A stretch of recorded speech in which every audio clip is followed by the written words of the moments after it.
네, 오늘 함께 19편 같이 읽었는데요. 19편은 다윗이 그 하나님의 영광과 위엄 그리고 하나님의 의로우신 뜻이 하늘로 대표되는 하나님이 지으신 우주와, 그러니까 하나님의 뜻이 하나님이 만드신 우주, 그리고 또 율법은 또 하나님의 말씀이라고 할 수 있겠죠. 하나님의 말씀 속에 나타나고 있다, 계시하고 있다라는 것을 이야기하면서 마지막에 나의 말과 나의 묵상이 하나님 앞에 연락되기를 원합니다. 나의 전 존재가 하나님 앞에 연락되기를 원합니다라고 이렇게 쓴 거죠. 그래서 보니까 찬양시적 성격이 강한 지혜시라고 이야기를 해요. 그러니까 분류하기를 이 시편 19편은 찬양시처럼 보이지만 뭐에 더 가깝다고요? 지혜시에 가깝다는 거예요. 왜 그런가? 이게 크게 1절부터 14절인데 이 두 부분으로 나눌 수 있다는 거예요. 하나는 1절부터 6절 하나님의 그 하늘에 나타난, 하나님이 만드신 그 하늘에 나타난 하나님의 영광을 찬양하는 거고, 그리고 7절부터 14절까지의 말씀은 하나님이 주신 율법, 하나님의 말씀, 그거의 완전성, 고귀함, 그것이 우리에게 미치는 그 유익에 대해서 노래를 하고 있다는 거예요. 그러니까 찬양시이기보다는 지혜시라는 거예요. 우리에게 미치는 뭐에 대해서 노래를 하고 있는 거니까요. 유익에 대해서 하나님을 찬양하는 모습이긴 하지만 또 그 안에서 하나님을 발견할 수 있는 지혜가 있어야 된다는 거겠죠. 그래서요, 이거를요 이렇게 딱 구분을 하더라고요. 1절부터 6절까지는 하나님의 자연 계시에 대한 찬양, 그리고 7절부터 14절은 하나님의 특별 계시인 율법에 대한 찬양, 이렇게 이야기를 해요. 그래서 오늘은요 이 자연 계시, 특별 계시, 아마 한 번쯤은 들어보셨겠지만 그거에 대해서 잠깐 이야기를 하고 한 가지만 말씀을 드리고 마치려고 하는데요. 하나님께서는요 우리 인간에게 자신을 두 가지 방법으로 나타나셨다고 보통 얘기를 해요. 그게 뭐냐면 자연 계시와 특별 계시라는 거예요. 근데 그 중에 한 가지가 뭐냐면, 이게 자연 계시, 특별 계시 설명을 드리려고 하는데, 하나님께서 하나님 자신을 우리에게 나타나시는 방법 중에 하나가 뭐냐면, 우주 만물을 통해서 내가 있다. 내가 하나님이야. 그것을 나타내셨다는 거예요. 여러분, 모든 물건들이 그렇단 말이에요. 늘 제 앞에 컵이 있으니까 이 컵 갖고 설명을 하는데, 컵을 만든 이유가 있고 목적이 있단 말이에요. 그렇지 않습니까? 성경책이라고 하면 그러겠네요. 책을 만든 이유가 있고 목적이 있고, 요 앞에 있는 마이크도 마찬가지지 않습니까? 이유가 있고 목적이 있어요. 눈에 딱 보인단 말이에요, 이런 거는. 근데요, 추상화라고 하나요? 그래도 그 화가들이 그림 그리는 거 있지 않습니까? 그것도요, 그 사람들이 아무렇게나 그리는 거예요? 아니란 말이에요. 추상화라 할지라도요, 거기에는요, 그 사람의 사상이 들어가 있고, 또 뜻이 들어가 있고, 숨겨진 그런 것들이 들어가 있잖아요. 그래서 그 그림을 통해서, 우리가 뭔가를 찾으려고 하고, 왜 작가가 이렇게 그렸을까? 이런 부분들이 있지 않습니까? 마찬가지라는 거예요. 하나님께서 이 온 세상을 만드셨단 말이에요. 그러면요, 그 안에는 뭐가 내포되어 있는 거예요? 하나님의 뜻이 내포되어 있는 거고, 하나님의 능력이 들어가 있는 거고, 하나님의 마음이 들어가 있다는 거예요. 이게요, 우리만 바라보는 게 아니, 신학자들만 생각한 게 아니었고, 신약 성경의 반 이상을 기록한 사도 바울도요, 로마서 1장 20절 말씀에 보면 뭐라고 이야기하냐? 창세로부터 하나님의 보이지 아니하는 것들, 곧 하나님의 영원하신 능력과 신성이 그 만드신 만물에 분명히 보여 알게 된다라고 말하고 있어요. 그러니까 이렇게요, 하나님께서 만드신 그 우주 만물을 통해서 하나님을 나타내 보이신 것을 뭐라고 하냐면 자연 계시라고 하는 거예요. 자연 계시. 더 쉬운 말로 일반 계시다라고도 이야기를 하는데, 이걸 통해서 우리가 하나님을 알 수 있고 믿을 수 있고 또 섬길 수 있다는 거죠. 근데요, 이게 태초에는 그랬죠. 타락하기 전에는.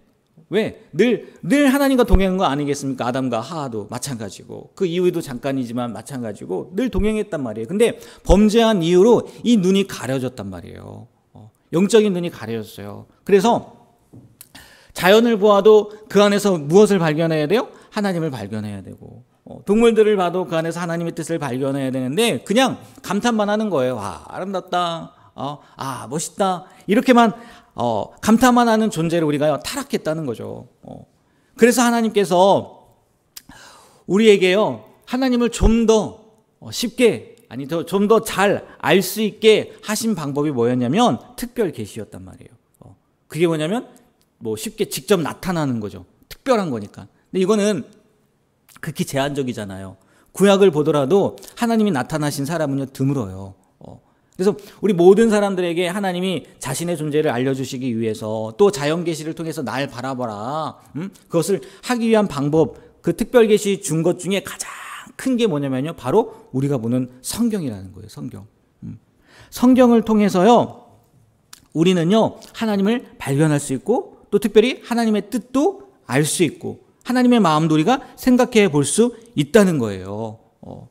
그렇기 때문에요 이 특별 계시를요 이렇게 표현을 하더라고요. 특별 계시는 인간의 육신의 눈만으로는 발견할 수 없는 자연 계시 가운데 내재된 광대하신 하나님과 그분의 뜻을 발견하게 하는 돋보기나 시력이 약하여 사물을 분간하지 못하는 사람에게 확실하게 사물을 분간하게 하는 안경과 같다라고 얘기를 해요. 하나님께서 우리에게 주신 이 성경 말씀이 뭐라고요? 돋보기가 될 때도 있고 안경이 될 때도 있다는 거예요. 그리고요 정말 그렇잖아요. 정말 우리가요 자연을 통해서 그냥 막연하게 알았던 이야기들, 자연뿐만이 아니죠. 또 인생사를 통해서 그냥 왜 이럴까라는 것들을 생각했던, 그냥 생각만 했던 것들이 어디에 다 나와 있어요? 말씀 가운데 기록되어 있고 말씀을 통해서요 우리가 그것을 발견할 수 있고 뭐 안경처럼 때로는 돋보기처럼 볼 수 있게 된다는 거죠.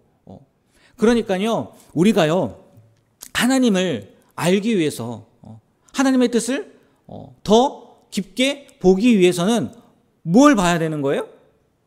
네, 말씀을 봐야 되는 거예요. 오늘 지혜시라고 하지 않았습니까? 마지막으로 7절 말씀 한번 볼게요. 7절. 7절 다 같이 한번 읽어볼까요? 7절 읽겠습니다. 여호와의 율법은 완전하여 영혼을 소성시키며 여호와의 증거는 확실하여 우둔한 자를 지혜롭게 하며. 아멘. 네. 여호와의 율법, 여호와의 증거, 이게 뭘 여기 얘기하는 거겠어요? 말씀을 얘기하는 거거든요. 말씀. 다윗은요 하나님의 말씀이 영혼을 소성시키고 우둔한 자를 지혜롭게 한다고 고백하고 있다는 거예요. 여기 소생한다, 소성시킨다라는 게요 이런 의미가 있더라고요. 그냥 단순히 우리가 살아난다, 소성 그렇잖아요. 살아난다라고 생각을 하는데 이 의미를 보면요 새롭게 한다는 의미가 더 강하다는 거예요. 새롭게. 그러니까 하나님의 말씀이 영혼을 소성케 한다는 것은 하나님의 말씀에는 인간을 변화시키는 능력이 있다는 거예요. 예, 하나님의 말씀에 우리가 뭐 다 아는 거지만 이런 능력이 있다는 거죠. 인간은요 본질적으로 악해요. 그래서 사람들은요 이러한 인간의 악한 본성을 변화시켜서 선하게 만들려는 시도를요 해요. 예? 그렇지 않습니까? 가장 큰 게 아마 도덕 교육일 거예요. 도덕 교육. 어렸을 때부터 사람은 이렇게 살아야 된다. 이게 맞는 거다. 학교에서 가르치지 않습니까? 학교뿐만이 아니죠. 뭐 유치원부터 시작을 하니까요. 근데 그게 근본적으로 사람을 변화시킬 수 있겠느냐는 거예요. 그럴 수 없다는 거예요. 아니 그게 하나님을 바라볼 수 있게 하겠느냐는 거예요. 그럴 수 없다는 거죠. 무엇만 가능하다고요? 하나님의 말씀만 가능하다는 거예요. 구약에도 뭐 말씀엔 찾지 않겠지만 하나님의 말씀은요 능력이 있어서 하나님의 뜻을 알게 하고요. 특별히 우리 신약 히브리서 말씀 여러분 많이 들어봤을 거예요. 하나님의 말씀은 살았고 운동력이 있다고요. 그래서 혼과 영과 관절과 골수를 쪼개고도 남는다고 분명히 기록하고 있잖아요. 그만큼 말씀이요 우리에게 소중하다는 거예요. 하나님을 발견하고 하나님을 보기 위해서도 말씀이 중요하지만 더 나아가서는 하나님의 뜻, 우리를 향한 하나님의 계획, 그리고 세상을 향한 하나님의 방법, 하나님의 의도, 그것을 알기 위해서는요 우리가요 무엇을 봐야 된다는 거예요? 말씀을 봐야 된다는 거예요. 그래서 오늘 이 시편 19편이 하나님을 찬양하는 것 같지만 뭐라고요? 지혜시라는 거예요. 우리의 삶, 또 세상, 이 모든 것을 통해서요 우리가 하나님의 뜻을 발견할 수 있고 하나님의 마음을 깨닫게 되는 은혜가 있게 되기를 축복합니다. 네, 그러기 위해서는 우리가 무엇을 가까이 해야 되는 거예요? 말씀을 가까이 해야 되는 거예요. 오늘 마지막 14절 나의 반석이여 나의 구속자이신 여호와여 내 입의 말과 마음의 묵상. 예. 묵상이 무슨 얘기냐면 여기서의 묵상은 계속 그 말씀을 읊조린다는 거예요. 말씀을. 우리가 오늘도 우리에게 주신 하나님의 말씀을 계속 나의 마음 가운데 읊조리고 나의 생각 가운데 읊조림으로 말미암아 하나님과 동행하고 또 하나님의 뜻을 발견하고 또 하나님의 그 깊은 우리의 삶 가운데 행해 주신 그 의도를 깨닫게 되는 그런 귀한 하루가 되길 주님의 이름으로 부탁드립니다. 기도하겠습니다. 하나님, 다윗의 시를 통해서 또 우리의 인생을 보게 되고 이 시를 통해서 하나님의 말씀이 얼마나 귀한 것인지 다시 한번 생각해 보게 되는 시간을 허락하심에 감사드립니다. 우리의 삶을 바라볼 때나 또 세상을 바라볼 때나 환경을 바라볼 때나 자연을 바라볼 때나 그저 막연하게 바라보는 것이 아니라 그 안에 내재된 그 안에 계시된 하나님의 뜻을 발견하게 되길 소망합니다. 그러기 위해선 우리에게 주신 이 말씀을 읽어야 될 것이고 그러기 위해선 우리에게 주신 이 말씀을 묵상해야 될 줄 믿습니다. 오늘 하루도 우리에게 주신 이 말씀을 기억하고 생각하고 더 나아가서는 하나님의 말씀을 읽고 묵상함으로 하나님의 뜻을 깨닫게 되는 귀한 하루가 될 수 있도록 붙잡아 주시옵소서. 오늘도 온전하신 하나님의 뜻대로 살아가는 우리가 되길 소망하며 예수님의 이름으로 기도합니다. 아멘.